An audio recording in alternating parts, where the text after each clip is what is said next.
földön, vízen, levegőben. We switch to English, and the topic of this roundtable is how we can be more competitive on rail freight in Europe.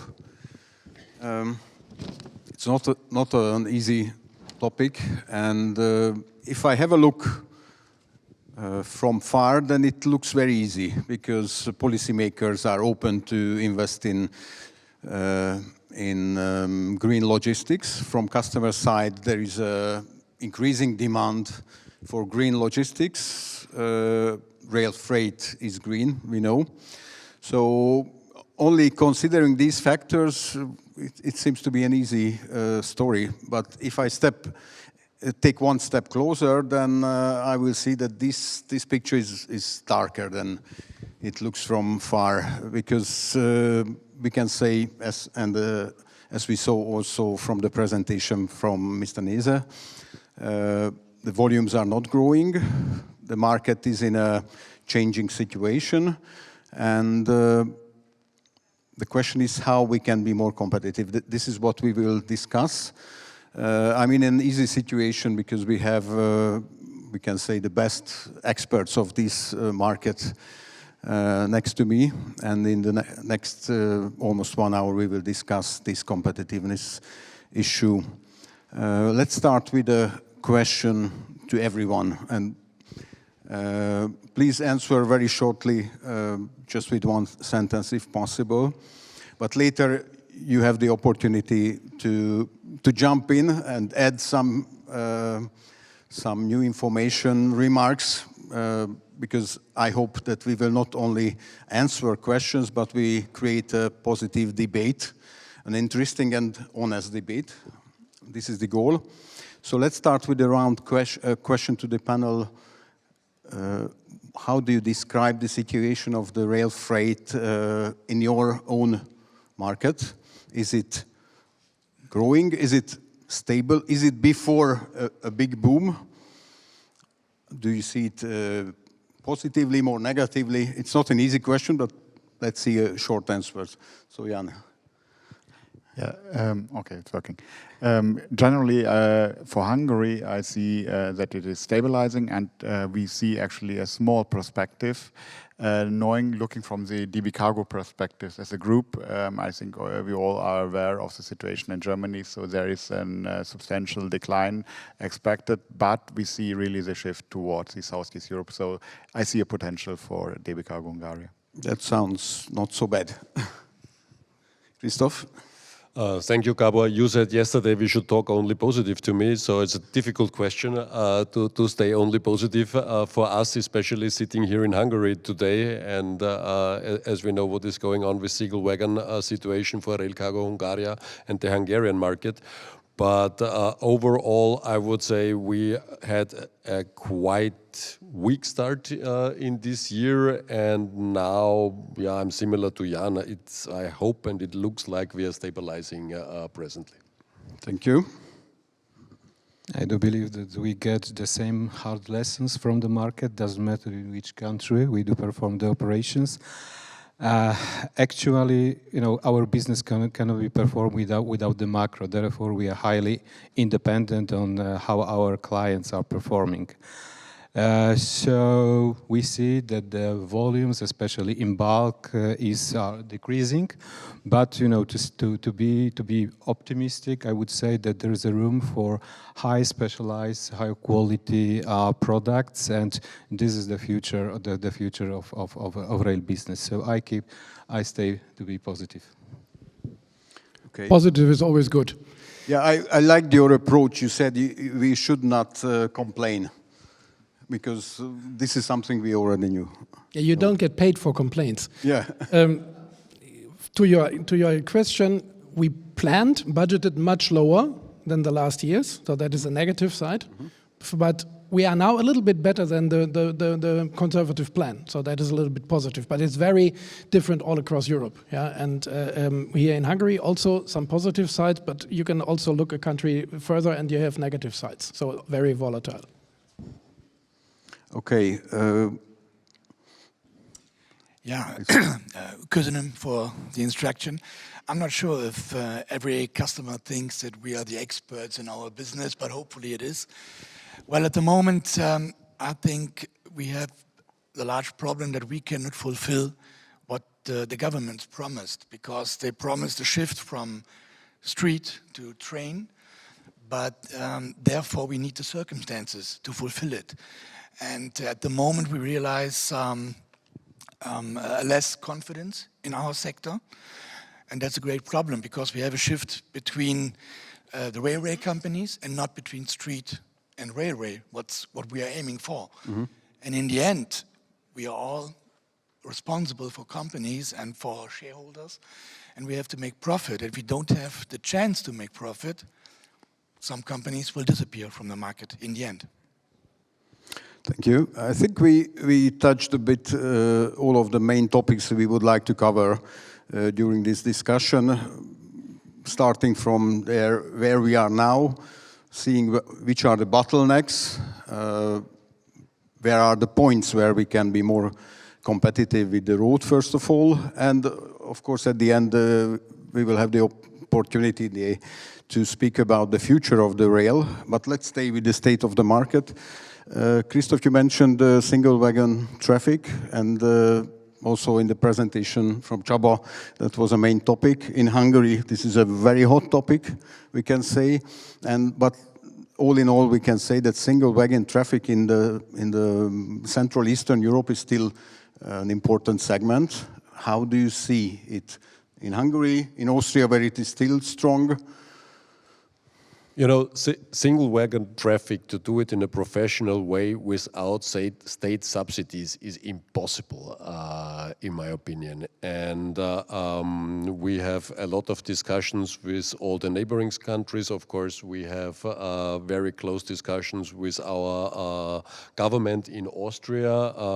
As you said, you know, and also Csaba, I think, showed it before in the presentation.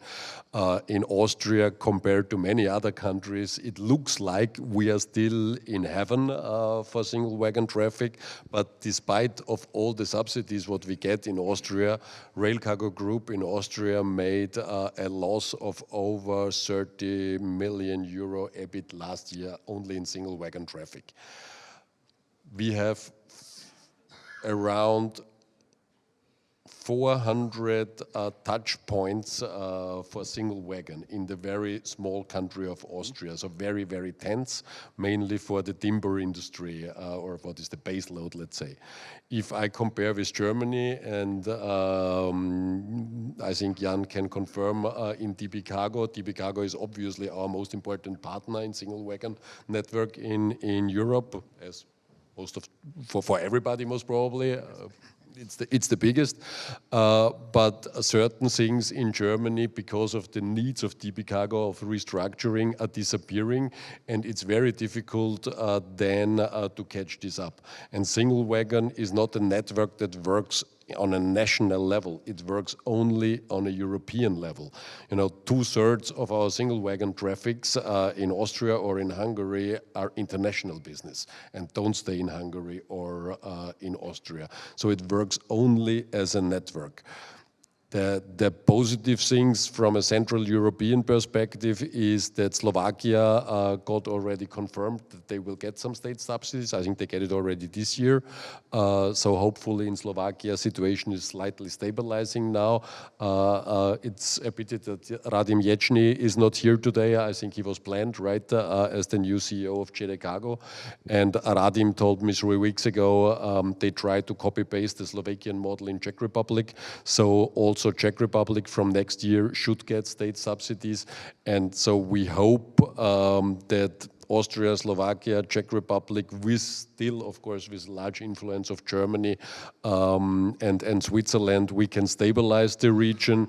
And from our group perspective, obviously, we would really hope that, let's see what will happen next week at the elections in Hungary, that a future Hungarian government also sees the benefit of single wagon network, because at the end of the day, it is harming the industry of the country, because single wagon network is not here because rail freight companies want to have fun.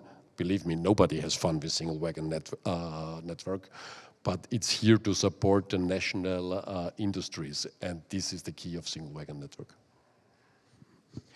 Yeah, I think nobody knows what will happen, but everybody hopes that it will be a positive change in terms of financial support of the railway system.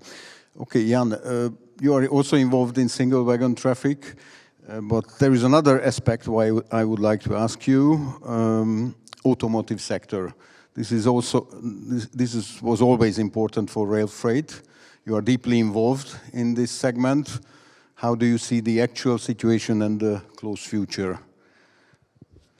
So that is actually the point which I mentioned in the beginning. Yeah. It's a single wagon network we're doing here as a service for our partners of Rail Cargo Hungária. So yeah, we're also hoping it, and I see that it's really a point that we need to make sure that it stays, because once gone, it will never turn back. So that is something which we really have to hope for, that we'll get the needed state subsidies. But coming to your question about the automotive industry, what we see is a plateau change. If you see the industrial production in Germany, so also here we are expecting that it will not come back, so it will stay low, but it will shift, and we see it really here in Hungary. We see the production perspective of companies like BMW coming to Debrecen, BYD to Szeged.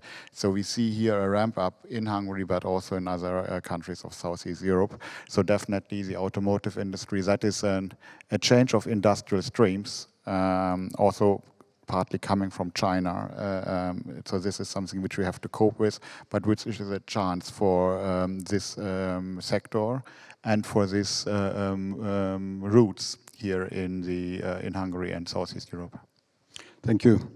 Anybody, if somebody would like to add something for automotive, it's okay. If not, then you mentioned a very important point, which was the decarbonization, what we see in different industrial segments, which at the end results the lower volume of bulk goods.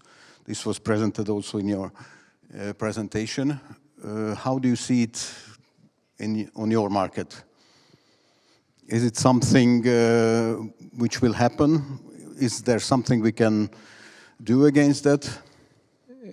You know, when we do discuss the situation in Europe, we are talking about the average volumes. But actually, if we look at each country, the situation is absolutely different.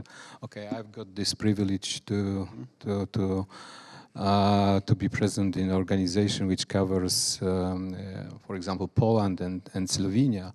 So for Poland, the collapse in bulk market is very big during last years. Just only to give three examples. First of all, the transformation from black hard coal power, electricity to alternative source of energy, which means 1 million of tons which are not transported by rail. You know, Polish market was a few years ago was over 200 million tons of cargo, which majority of that was the coal. Now it is decreasing every year, so it means less cargo for the carriers. But this is not only connected with the power plant. For example, steel industry. Just to show the scale, each ton of steel which is being produced in steel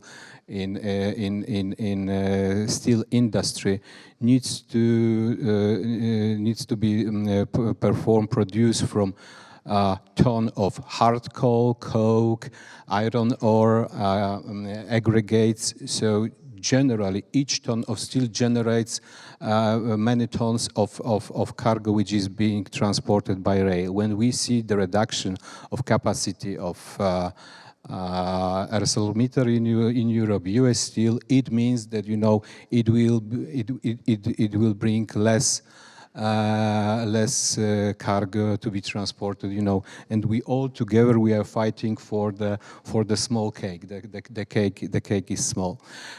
So this is the situation which face, you know, the countries which are highly dependent on the coal.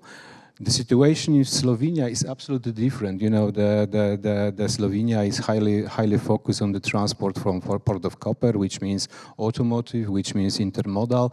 Therefore, we do not see the big drop because of the level of bulk products. So when we discuss when we are talking on average, we do understand that, you know, the volume of cargo which is being transported in Europe will decrease. But when we would like to analyze what does it mean for each country, we need just to focus on each country and just to specify what we are talking about. Okay, so the future is a bit less bulk product, or the growing of the bulk is not so intense, but more added value logistics is needed on the market, including also wagons from VTG. You mentioned you manage 18,000 wagons. How do you see the market? What are the needs? What are the changes in the needs for wagons? Which type of wagons do you see in the future with higher requests from the market? How do you see this? The details are, of course, very secret because that's our crystal ball. How we earn the money. Everybody's interested. No, I think the market needs many wagons, and I don't see any category that is totally dying out. Of course, coal is good. The hoppers are soon not so much utilized, but then there is other commodities coming in. First of all, I think the good thing is the wagon supply overall is for the market very good. It's not so good for the leasing business, for instance, because there's too much, but there is no shortage. So there's a positive sign to the market. We don't have the thing like, oh, we would like to run a train, but we have no wagons. Yeah? And if anybody has a shortage, please phone me. It's no problem. We will get some. So I think that is less of the problem. It is the problem how to bring the right wagon to the right spot, yeah, at the right conditions, and that not some people have wagons and others not have wagons, and that is partially our role, both in leasing and also in the logistics with the pools, as I said.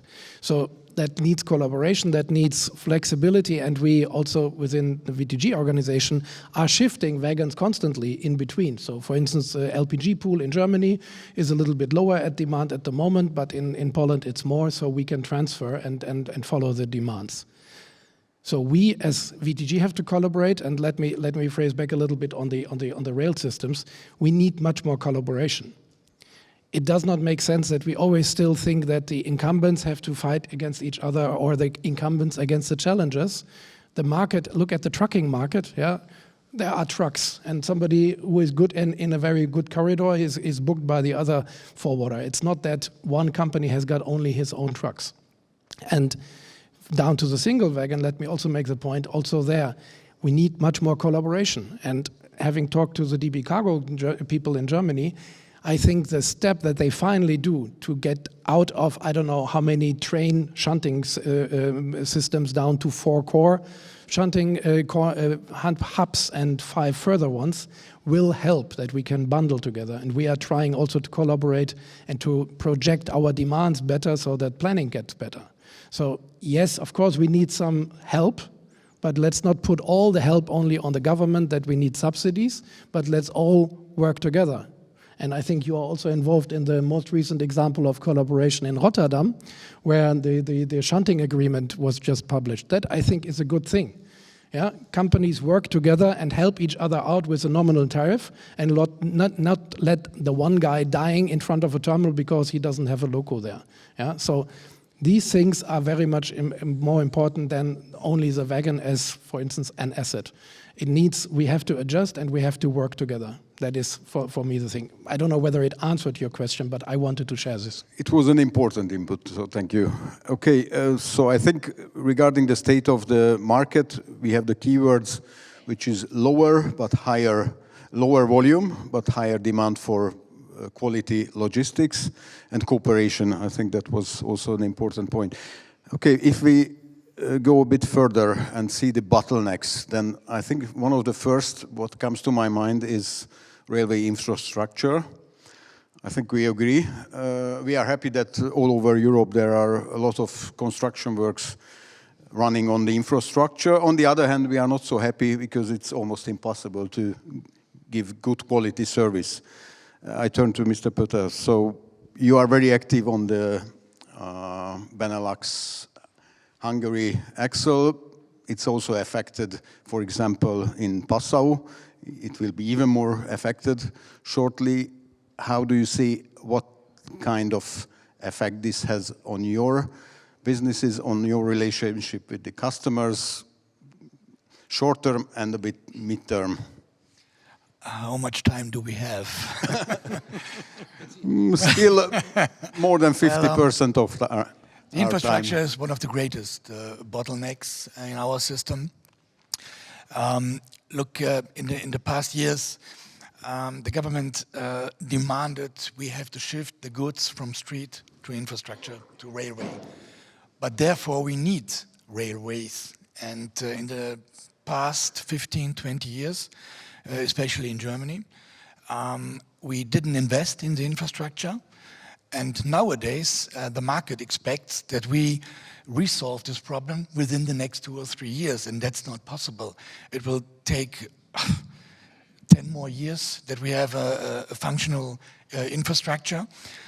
We have the situation that some infrastructure providers, we had the situation in Passau, and ÖBB and DB, they don't talk to each other. The one hand stops the maintenance, the other hand starts the maintenance. And please try to explain that to the customer, to the market. We lose confidence in the market. The railway system is a very good functioning system, but we need the basics. And take a look at the Netherlands. You have the Betuwe line between Rotterdam and Oberhausen. Netherlands finished their work in, I think, 2007. In Germany, we are still talking about, don't know, the last 2 birds that we could save. Sorry, that's ridiculous. We have to take a look into the future. We need infrastructure all over Europe. And we please have to make up your mind. We have to think European. We don't have to think German, Austrian, Hungarian. We have to think European. Yeah, you are right. Another bottleneck, I think, is Koper-Divača-Ljubljana. You have very nice experiences, or not so nice. How do you comment? I was really afraid of this question, yeah.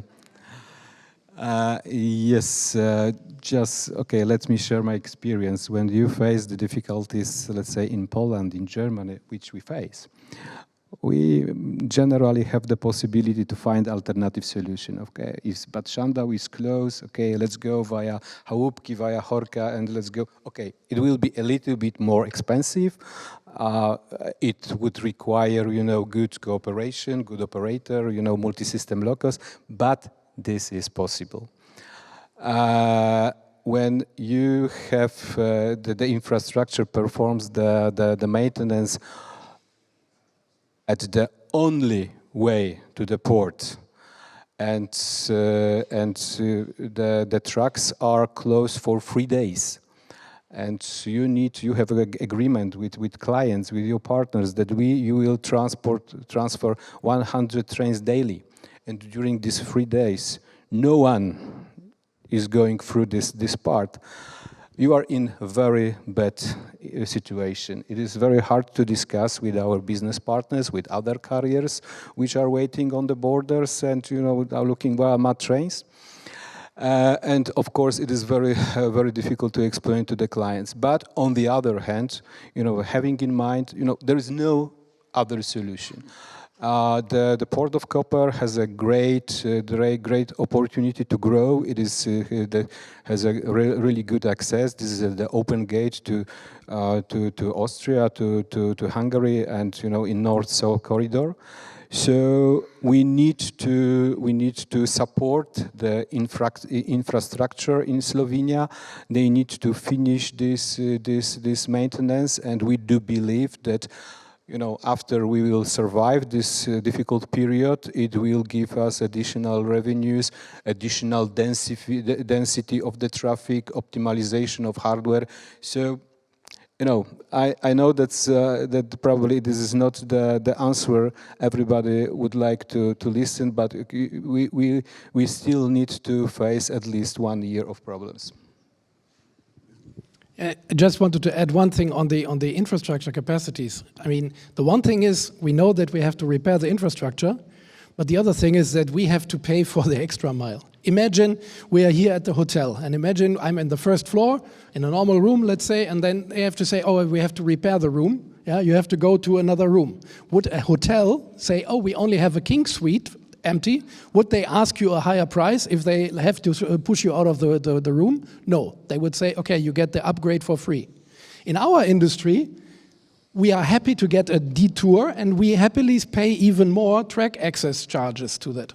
Alone this element, that we have to push forward to customers costs for a detour while the infrastructure is repaired is partially ridiculous. I think in Switzerland they would clarify it, but all over the rest, especially in Germany, the infrastructure manager, that's super strange. And second, what I also wanted to add, not only that we have got a broken infrastructure, we've got a broken commercial model. We give in Germany capital to the infrastructure manager, and in return, we got announced higher track access charges. And by 10, 20, what have you %, and then we all lobby against it, and then we are happy that we have got only 17%, but next year, we don't know what the track access charges is. That is a ridiculous thing. We have to repair, but then we have to say, look, when we have to do a detour, we should have like a cost-neutral solution in a way, for instance. And second, we should have planability. If we know that we have to plan for years for construction, then at least the track exit charges should be like low and plannable. That is much more destructive than a local detour, that customers cannot plan a 3-year business because they have no idea what next year or in 2 years the track exit charges are. That is really a point, again, where we have to stand together and talk with politics, because that is a legal act, at least in Germany, how to change the track cost system. So that is really a thing that we all together have to do. But isn't this the business model of DB Infrago, or I misunderstood? I think this is part of how they finance it. DB Infrago is a charity organization, if you might say so, gemeinnützige GmbH. So it does not have a profit target. But it's because of that non-profit target, they say we have to cover all the costs, and that is what our result is. So it's really, I can't put it in words.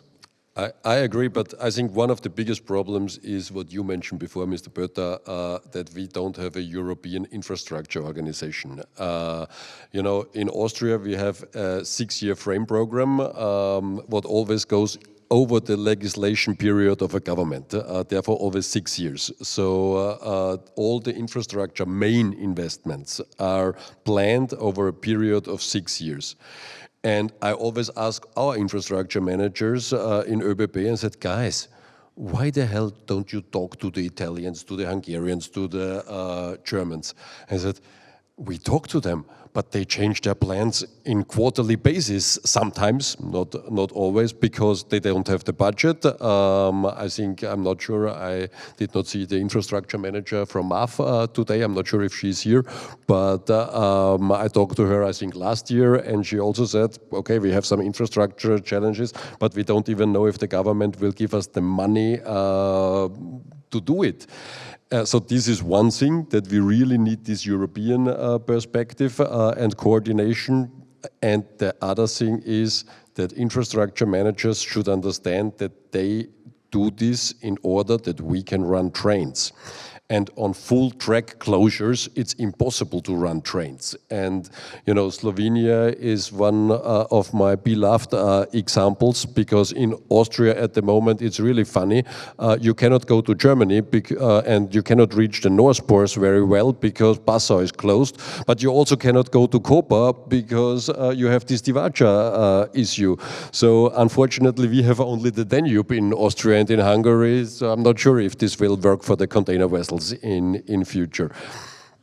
Yeah, but I think we are Europe because we are talking about the same problems, and it doesn't matter where we are acting.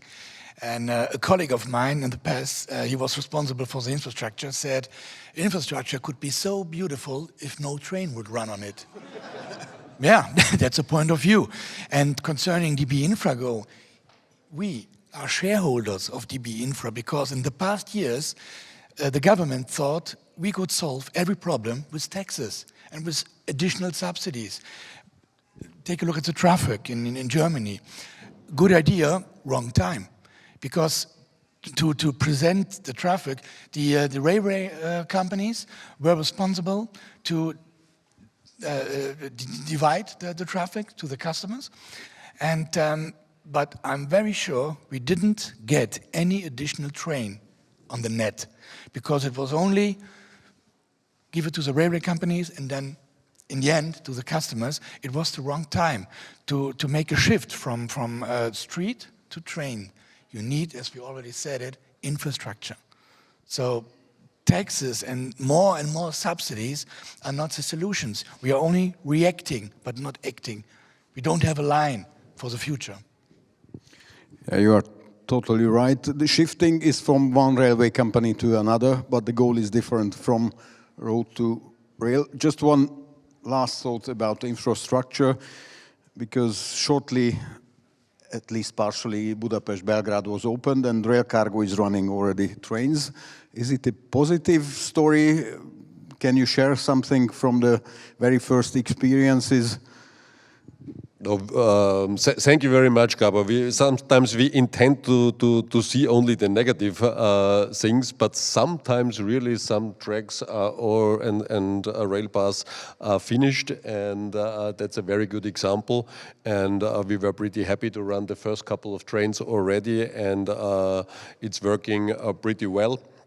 Obviously, not to be too positive, on the Serbian side, there are some complete closures already towards Bulgaria, and then you can again not reach Greece or Turkey or whatever. So the track will only get the full capacity when, let's say, you can run through till Istanbul, but sooner or later, what we learn in railways is we need to be patient. Yeah, I think that we had enough time to learn that, to be patient. Hopefully also our customers can learn. They learn how to switch to trucks. Yeah. Okay, let's leave this infrastructure and bottleneck story behind and focus more on how we can be more successful. I think one of the key words can be resilience, which sounds very general, but I remember in the last 5 years there were some crises coming. The COVID in 2020, the Ukraine-Russia war, and both resulted that in COVID from Italy to Hungary it was okay, for a short period of time, possible only to go by train. With the Ukrainian war, shortly we managed to get a couple of millions new grain transport on the rail, but this was a short win. Jan, how do you see the actual situation with Iran, with the crisis where nobody knows where the diesel price will go? Do you think this is a chance for railway, for electrified solutions, or is it too early to talk about it? I don't think it's too early, but we don't know what will happen tomorrow. What you mentioned, I think this is a good example as the resilience of the rail freight. So we had these times when really we could show that rail freight is a good solution, and we really increased our volumes in these times. The problem was we didn't kept it. So as soon as these crises change back, and we see it now, Csaba, you mentioned the price development of the diesel. We got a price cap on the road, on the truck, but didn't get it on for the rail freight industry. But yes, it's a chance. If the prices stay high, maybe we'll switch back to rail. We hope that this can be a chance also for railway. But 2 days ago, good situation that the war at least stopped partially, but we don't know what will be coming with the diesel prices. So in the end, I think this is the main problem of our industry, that we have to plan extremely long. We have spoken about the infrastructure, so we are speaking about 10 years and even more. At the same time, the development and the volatility is increasing substantially. And in these times, it is our task to then also find the solutions to really also react. And I think, Martin, as you mentioned it, before we had times we were planning for 2 or 3 years to rent the wagons, or we had yearly contracts with our customers on energies. Nowadays, we have quarterly, even partly monthly prices. So it's becoming also normal for our industry to become more flexible, more to react also on the volatile situations. But I think that is a challenge for us. But it's a chance to also show that we are still the backbone of the industry in Europe. Okay. Does anybody see differently or different views? Something to add? Yes. Please. Yeah, perhaps just on the resilience, one thought. Resilience is, of course, much more short term. And I think the whole industry got a lot of better. I remember a couple of years back when Hupac had his 50-year anniversary. I remember really when the people, when Benny Kunz said, if we would know where our trains are, we would be happy. Note this, yeah? A couple of years ago, they said, look, the traction companies were, when there was an interruption, not really sure where the wagons were. And nowadays, it is a commodity. We thought as VTG we would be like super special that we have the geo-positioning of all wagons. Everybody has this already.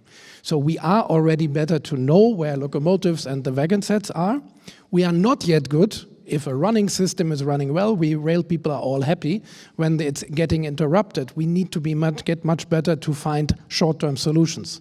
Of course, in our rail logistics corner, we are doing this all the time in the international transports to work with interruptions. I think the whole industry should leverage the data that we get from wagons and locomotives much better and react much faster. Our operating models, often in the provision of traction, is still as it has been 20 years ago, and we don't use it as much as we also not yet really use all of our wagon data that we have, because that is resilience that we, there's a problem, we try to find a solution before we wait a couple of days. I think we can do it better, but I think this is our task as an industry to, solve problems a little bit better. Okay, Mr. Pötter? Yeah, to be honest, well, at the moment, the political situation is very, very terrible, and we are surrounded by some, let me say, some strange guys in a lot of countries. But to be honest, I don't expect a long-term positive effect concerning the diesel price, because we are using e-locos. We only have diesel locos for the short haul, for the last mile. But that's it. But we are a system for the long distance, and I don't expect very positive effects from this. Okay, I try to find something positive against the road transport. One factor which comes to my mind is the shortage on truck drivers. This is something we see not only in Hungary but other countries. Do you think this is, and this is a general question to the whole panel, do you think this is a real chance to boost the intermodal, I mean the continental intermodal model, or? Sorry, this time I'm the negative one. The opposite. International truck drivers are endless in capacity because people are now sourcing from, I don't know, Indonesia, from Pakistan, what have you. Yeah, so the gear takers of this world always will have drivers. And this economy, the truck industrialized over the last 20 years more and more. So therefore we see a backshift in the Transalpine between Italy and Benelux, because the truck is much cheaper on the long distance. And in intermodal, we still need the last mile truck in Germany, in Duisburg or in Milano. And these drivers are national drivers, and these are the ones that get short. So we had this first hand that The truck driver shortage of aging national drivers is affecting intermodal systems even more than international truck systems. So that is less of a topic. We need to get back in the productivity in the Transalpine, and then volumes will also come back. Sorry, for here, this is the one that I'm negative on. No, it was an important input, so thank you. But I think it's still easier to get truck drivers for a short haul for the last mile. But we will see how the market will change. Okay.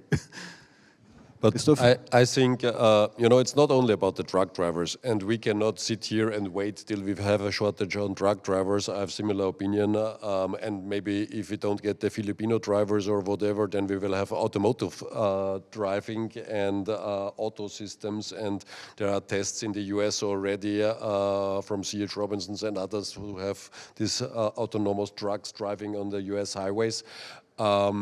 But what we need to achieve is we need to have a reliable system in intermodal. And,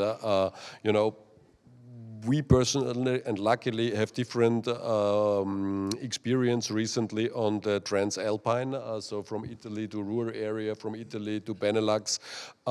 We steadily increased our capacity in continental intermodal traffics, and from North Italy, of course, there are bottlenecks, no doubt about it, and also the developments from Southeast Europe, Romania, towards the rural area, Benelux, and there also RTB and us are cooperating closely, is on an okay level, I would say, despite all the challenges.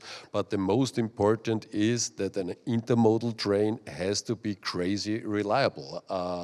We are running the trains one-to-one against the road. And sometimes our industry treats intermodal trains like a coal train. We are running for First Alpine, also with our friends from Slovenian railways, crazy amount of trains every day from Koper to Austria. And of course, we are always very nervous if there is a track closure and suddenly we can run only 3 trains instead of 8. But okay, if for 2 days or 3 days we run only 3 trains, First Alpine will not collapse. But if for 3 days track closure we cannot run intermodal trains, it is a catastrophe. And this reliability must, despite all infrastructure challenges, whatever we have, we need to find this resilient system, then it will work. And the key for me is collaboration and cooperation. On this podium, at least from my perspective, I have the pleasure to sit with 4 of our very important cooperation partners in this industry, and we have together achieved really many positive things. If I think in Slovenia, first time ever in the cooperation between Slovenian Railways and Rail Cargo Austria, we managed from March this year to run interoperable, and it doesn't matter if it is your loco or our loco. We are exchanging the loco drivers, the locos, and in this way, we make the system more resilient. If I may add something, yeah, I'm absolutely with you. This is the only way we can exist in Europe, cooperation. And we have to develop different models to offer a reliable system to the market. And that means maybe, okay, we have to plan, we need only 2 shifts, but we plan 4 shifts just to make it possible. The one thing is, we all need a little bit more self-confidence, because in the end, someone has to pay for it. And that's the problem. The market expects that we fulfill everything, but they don't want to pay for it. And that's the difference. And this is something I think the whole sector has to think about, more self-confidence. We know what we do, and we are a good sector. But guys, dear customers, if you want these systems, then you have to pay for it. That's it. Okay. I think we could talk about this for hours, but unfortunately our time is running. Let's jump to the last topic, which is a future of the rail. Hopefully a brighter future than what we have now. We had some keywords like cooperation, collaboration, self-confidence. This is very important. So if I have a look at in the future, there will be investments in new technologies. One good example, what I can mention from VTG, the iWagon solution, which is an ABS. We can say an ABS solution for the rail. Can you add something for that? Many thanks, Gabor. Yeah, sure. The iWagon is a project in the UK, and we have to be careful. It's not like you know, the thing that will make us all happy and so forth. But it's in short, yes, we have in the UK system really still an old maintenance system, and with the iWagon we have got sensors on the wagons that we on the one side can avoid very effectively flat spots because simply you have a non-braking, not blockading brakes. Second, you detect with the sensors also like how the axle is moving and how the wagon is moving, so that we even give the data back to the infrastructure managers because we can detect where the infrastructure is unstable and like rough. And this is a way to drastically reduce maintenance costs. So it's not about being data junkies, but we can avoid like 3 times less axle changes. That means 3 times less stops at the workshops and unnecessary axle changes, for instance. And that is why customers in the UK are very happy to line up a little bit on getting such wagons. And we have really wagons already with on bulk and intermodal on the run. The transferability to the European system is a little bit a different talk because we have already different maintenance systems, so the quantum leap is perhaps a little bit lower, but the logic will be the same. We need to make rail easier. That's the motto behind it. Yeah, coming from time-based to mileage-based to condition-based maintenance should mean we simply don't need the wagon more in the workshop as we have it today. And we compete with the truck. The truck is never at the workshop because they do it on the weekend very short. The truck has industrialized. Our wagons are still for weeks or sometimes months in the workshop. That is what we want to reduce and to make the maintenance intervals longer and to be more on spot to know what to do. That is a digitalization of the wagons that we and the whole industry will do. And in the end, I think everybody knows this, what you can put on. These are business cases that we look at. That is our contribution in a way. But still, you then, if you have the data, you have to work with it. And that is for the future something that we should exchange, not only locomotives, train drivers, we also have to share the data much better in the end for our customers that I see in the next years coming. Okay, another hot topic can be artificial intelligence, AI, which is we see in different industries. Do you think on a short term or on a mid-term, can it make a difference on rail in terms of cost reduction, more efficient running of the trains? Is it something what you can already share? This is a general question too. So maybe that so definitely, of course, on the group level, we are also working intensively on predictive maintenance. I think as all of our groups. But looking on the real operations, I think that is the main problem, because if you're running empty loaded, or what you mentioned before, you're running in one direction, then how you can utilize like platforms we have in trucks. There is slowly for the rail also coming these kind of platforms. But to really make the big effects, the big change, I think really we need to have a better data exchange, a better databases. And yeah, then we come back to the point of collaboration, because in the end, I can optimize myself. But in the end, if I have a loaded run and I don't have anything back, I cannot optimize. In that case, I'm running back empty. And in that case, if we have the direct data exchange, direct knowledge, real-time data, then it could be something where we can exchange. At the moment, mostly this is done actually by our dispatchers. It's calling the other organizations. Do you have a loco? So actually, when I came here to Hungary, I saw that we are working quite well. And Christoph, you mentioned it. We're also working with all of the participants here on the board. And that is actually a really good way forward. So if we have a locomotive on one of the borders, if we are on the border to Slovenia, we are calling the others, do you have a train back? Either we take the loco back, or in better cases, we are doing that then and running a train instead of running empty loco back. And but this is really done manually. It's a call. And this is something which we can automate. The data is there. The data is in the infrastructure. So in that case, it could be something where we can really make a big step forward. The artificial intelligence, of course, is being used, and the progress in the usage of these tools are impressive. But I would say that, in rail business, some processes are, let's say, with a little bit, with small delay. I'm glad that we define this interoperability as a success, and actually it is something good. It just the doors are open to the new business, but actually.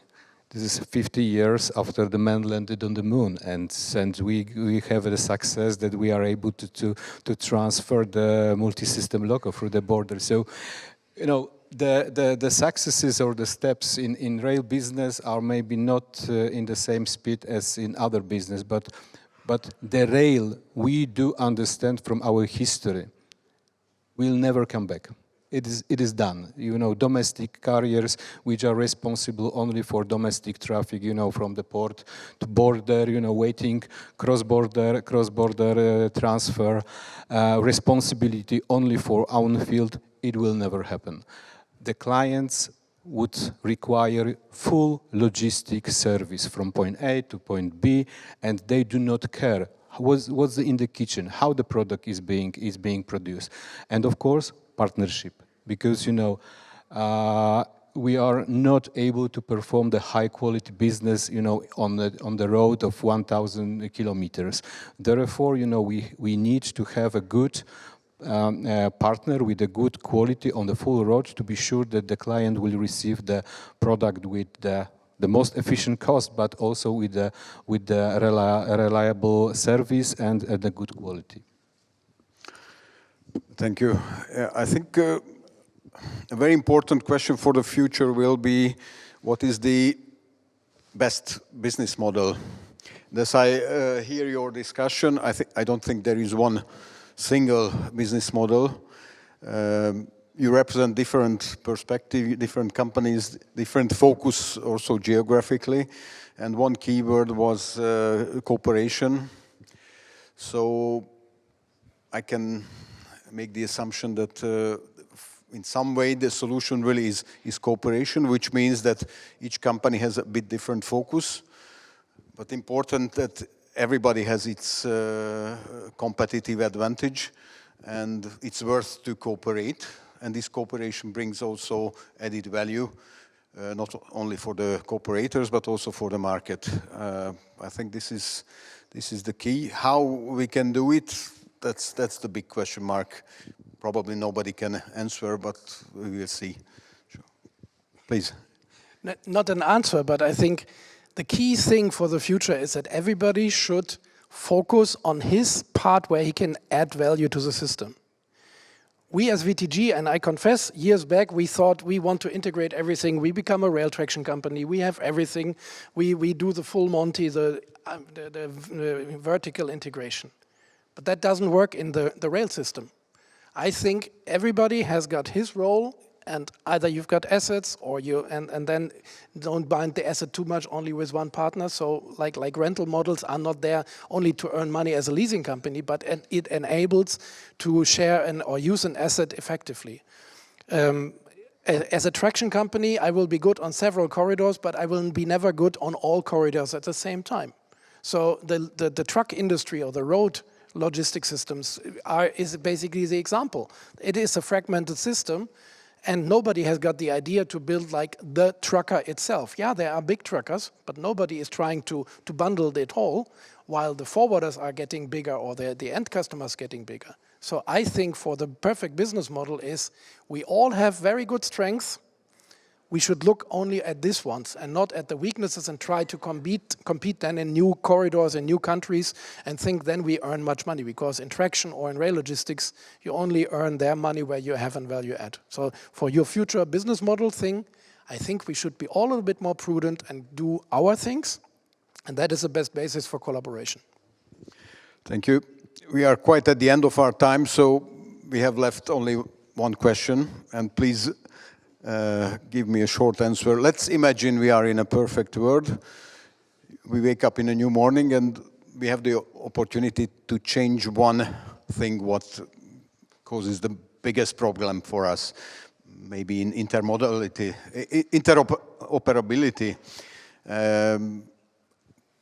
What would you change?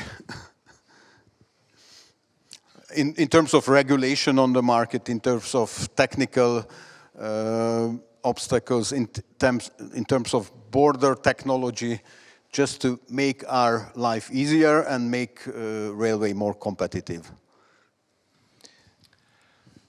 Well, I'll try.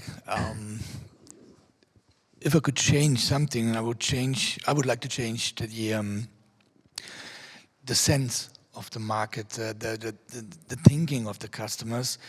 Please accept that we all are sticking together in one market, and it's not only you who have a pressure for costs. We too, and we have all stick together because we all want the same: to be successful and to develop, create a good, functional market. Thank you, Mr. Neese. My dream would be to wake up to have all across Europe a fair track access without politics, without what have yous, at a calculatable price and cheap. Seems,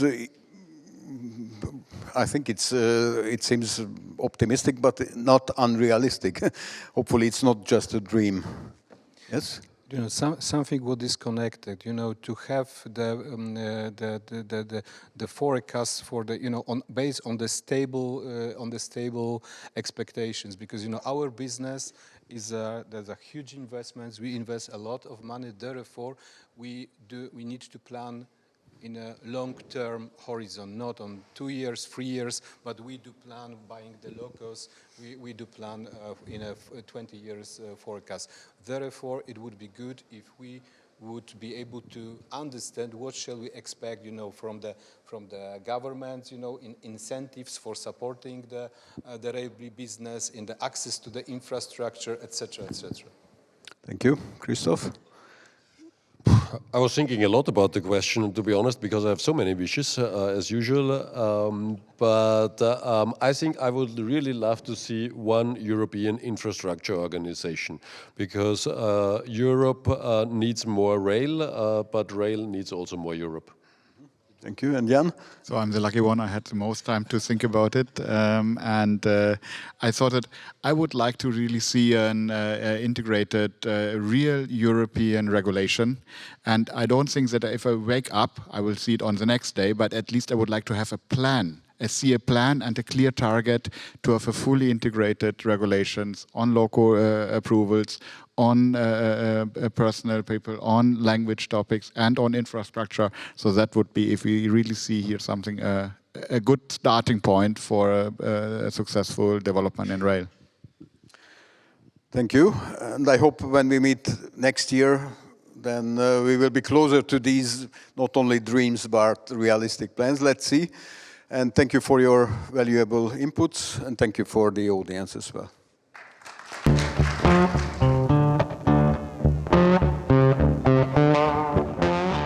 Cargo. Földön, vízen, levegőben.